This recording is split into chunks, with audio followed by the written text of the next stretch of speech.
Na kwa ajili ya hayo yote nikatia moyo wangu katika kuyatafuta haya ya kuwa wenye haki na wenye hekima, pamoja na matendo yao yote wamo mkononi mwa Mungu.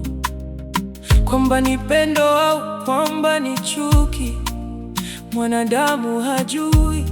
Mambo yote yawapita, mambo yote yawatukia wote sawa sawa. Kuna tukio moja kwake mwenye haki na kwake asiye haki, kwa mtu mwema na kwa mtu mwovu, kwa mtu aliye safi na kwa mtu asiye safi. Kwake yeye atoaye kafara na kwake asiyetoa kafara. Kama alivyo huyo mwema, ndivyo alivyo mwenye dhambi. Yeye apaye na yeye aogopaye kiapo. Hilo ni katika mambo yote yanayofanyika chini ya jua, ya kuwa wote wanalo tukio moja. Na zaidi ya hayo, mioyo ya wanadamu imejaa maovu na wazimu umo mioyoni mwao wakati walipo hai, na baadaye huenda kwa wafu. Kwa kuwa liko tumaini kwa yule aliyeambatana na wote walio hai. Maana ni afadhali mbwa aliye hai kuliko simba aliyekufa. Kwa sababu walio hai wanajua ya kwamba watakufa, lakini wafu hawajui neno lolote, wala hawana ijara tena, maana kumbukumbu lao limesahauliwa. Mapenzi yao na machukio yao na husuda yao imepotea yote pamoja, wala hawana sehemu tena katika jambo lolote lililofanyika chini ya jua.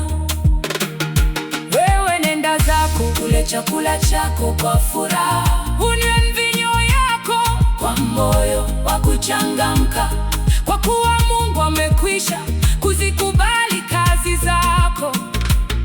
Mavazi yako na yawe meupe siku zote, wala kichwa chako kisikose marhamu. Ishi kwa furaha pamoja na mke umpendaye siku zote za maisha yako ya ubatili ulizopewa chini ya jua, siku zote za ubatili wako, kwa maana huo ni sehemu yako ya maisha.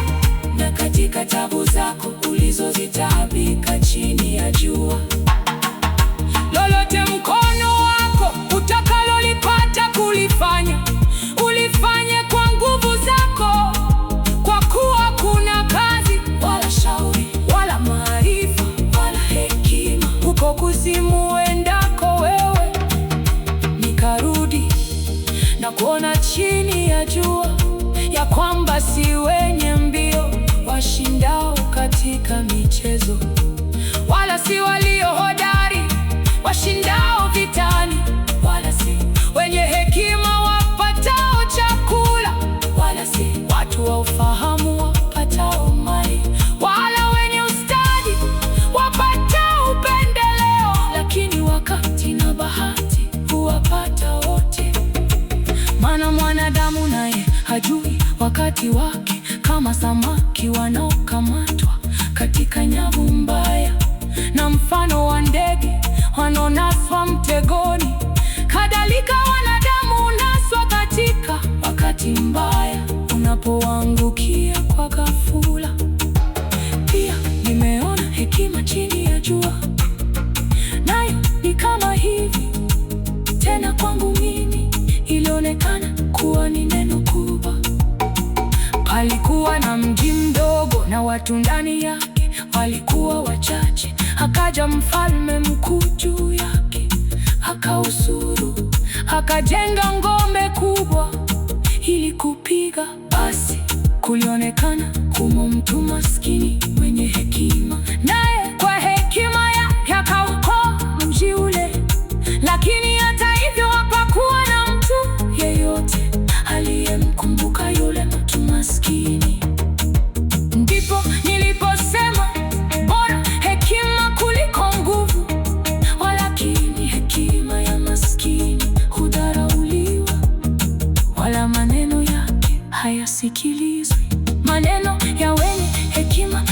Maneno taratibu husikiwa, zaidi aliyo wake atawalai katikati ya wapumbavu. Hekima ndiyo bora kupita silaha za vita, lakini mkosaji mmoja huharibu mema.